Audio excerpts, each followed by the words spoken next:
Talking about suicide is never an easy thing to do. We know it's a problem, but due to the pain that's associated with it, we try not to think about it. But when you're faced with statistical facts of suicide, the issue becomes an alarming issue. In the year 2016, suicide had taken the lives of over 40,000 people, with an average of 130 people every day. That makes suicide the 10th leading cause of death in the United States. While these numbers are alarming in themselves, they do leave out how many recorded attempts there were. And they say that for every suicide death, there are at least 25 attempts. That is an astonishing 1 million suicide attempts that happen every year. Suicide is a problem for men and women of all ages.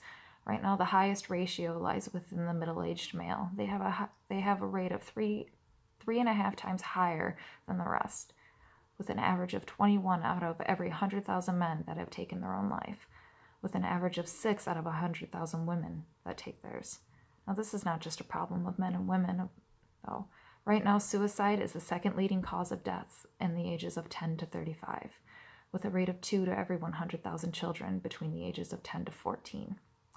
I could elaborate more on these statistics, further breakdowns between race, region, and how these suicides happen, but the numbers presented are enough. If you're interested in more, though, there are numbers all across the internet. The AFSP offers a wonderful breakdown, and so does the CDC. But keep in mind, with all this information, these numbers are a collection of only what has been reported.